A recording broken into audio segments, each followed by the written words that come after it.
pauta da tributação era uma bola quicando, porque precisamos reconhecer que Mas é durante uma o bola que governo... fica há 200 anos, né, Igor? Porque Exatamente, o mas de trabalho no fato... Brasil, ele é tributado quase antes de ele ser o processo, ele é tributado pela via do consumo, de certa forma, e também pela via da direta, Mas eu quase que diria, eu antes digo do que é uma mercado bola trabalhador quicando, Haroldo. Eu digo que é uma no bola regime de quicando. escravidão já. Sim, eu Desculpa. digo que é uma bola quicando porque o governo Lula 3 abriu um debate nesse sentido. Então, você teve no primeiro ano a apresentação da proposta da reforma tributária na área do consumo. Você teve dois projetos importantes do governo em relação à tributação dos fundos offshore e dos fundos exclusivos, que pegou a parte dos super ricos e dos bilionários. E havia no projeto da tributação do governo relacionado ao consumo a perspectiva de apresentação de um projeto de reforma da renda. Então, essa é uma questão que se colocou. E que se coloca na questão por conta dos limites da política fiscal. Então, o governo ele tem uma política fiscal que é regida pelo arcabouço, e ele tem colocado para a sociedade que quer avançar no sentido de fazer mais justiça tributária para manter a arrecadação e aumentar. Isso é que o governo colocou. E nós precisamos pressionar para garantir que tenha, de fato, justiça tributária. Você estava falando os dados, Haroldo? Tem aqui, o Brasil é dos países mais que tem a carga tributária mais injusta. Por quê? Porque os impostos são cobrados, sobretudo, sobre o consumo. Então, o conjunto da classe trabalhadora, ela tem um nível de consumo muito grande. A questão é que, por conta dessa carga tributária, desse sistema, quem tem renda, quem tem capital, quem tem patrimônio, paga muito pouco imposto. Então, para você ter uma noção, 53% da carga tributária no país é cobrada no consumo. Ou seja, se um bilionário vai numa padaria comprar 5 pãezinhos, ele vai pagar o mesmo imposto do que uma família de trabalhadores que não vai comprar 5 pãezinhos. E apenas 14% da nosso sistema tributário incide sobre a renda. É possível reverter isso. Então, essa é uma questão central que se coloca e se coloca no Brasil, e eu acho que tem outra questão da bola quicando, se coloca no mundo. Porque, veja, durante a pandemia, nos países mais ricos e desenvolvidos, qual que foi a forma desses governos financiarem as medidas da pandemia? Foi aumentando a taxação dos mais ricos, dos bilionários.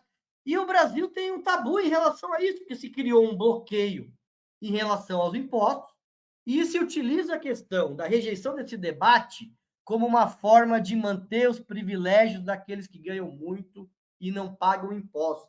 Então, o nosso plebiscito, ele coloca de forma muito clara na pergunta. Nós queremos que quem ganhe, que quem vive de salário, não pague imposto. E que quem tem renda, patrimônio, capital, pague mais imposto, para que a gente tenha um sistema mais justo, para garantir a isenção de imposto de renda de quem ganha até R$ 5.000, para garantir os investimentos em saúde e educação, para garantir a aposentadoria de gerações e gerações que vão ter muita dificuldade para passar a sua velhice, para impedir que se realize reformas administrativas que prejudiquem a estrutura do Estado brasileiro, e também para impedir essas medidas que a direita propõe, que é de desvincular as aposentadorias do salário mínimo. Então, nós temos que colocar a responsabilidade em relação ao funcionamento do Estado brasileiro, da garantia dos direitos e investimentos, nos mais ricos. E tem uma grande questão também, Haroldo, sobre o neoliberalismo. Nos últimos 30 anos, uma das suas grandes características é um processo brutal de concentração de renda, de reprodução de bilionários, e que não dão uma contribuição para o conjunto da sociedade. Então, esse é um debate muito importante que nós queremos fazer com o povo brasileiro. Então, O Brasil acreditamos, Haroldo... é um paraíso fiscal para os ricos E é um inferno fiscal para os trabalhadores. Os trabalhadores, tudo que eles ganham, eles pagam imposto. O que não é recolhido na fonte se paga no consumo, nesse exemplo que você deu da padaria. Agora, Tem um dado da FGV, Haroldo, de que os mais uhum, pobres, eles gastam da sua renda, do seu salário, 34% com o pagamento de impostos.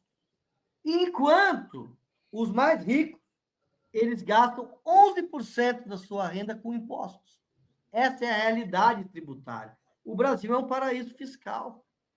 Nós vimos, o governo Fernando Henrique teve diversas medidas de acabar com a taxação de lucros de dividendos, acabar com a taxação de juros sobre capital próprio. E o Brasil, nesses 30 anos, com essa concentração de renda, que é uma das grandes características do neoliberalismo, viu que os ricos ficaram mais ricos e os trabalhadores, os mais pobres, os setores médios também, sustentando as atividades do Estado brasileiro. Então, é preciso fazer esse debate com a sociedade brasileira. É necessário e urgente mudar isso. que a carga tributária brasileira é uma carga média no mundo, mas ela é média por causa disso. 33%, Haroldo, uma carga média. Não é uma carga de países ricos. Os países ricos cobram muito mais imposto que o Brasil, ao contrário do que se diz nos programas de economia que a gente assiste. Mas os trabalhadores no Brasil têm carga tributária de país rico. E os ricos têm carga tributária de país ultra pobre. É como se os bilionários e milionários no Brasil pagassem imposto. Enfim, por exemplo, no Peru, que tem uma carga tributária super baixa, e o brasileiro pagasse, o trabalhador brasileiro paga imposto como se ele vivesse na Suécia. Então, assim, quando você fala de imposto, o trabalhador brasileiro fica morrendo de medo de aumentar o imposto dele. Com razão, né? Porque se aumentar, não dá para pagar imposto mais do que a Suécia paga. Né? Eu acho que Agora, aí é o grande truque ideológico da classe isso, dominante, da burguesia, da elite, no sentido de manipular a questão tributária no Brasil.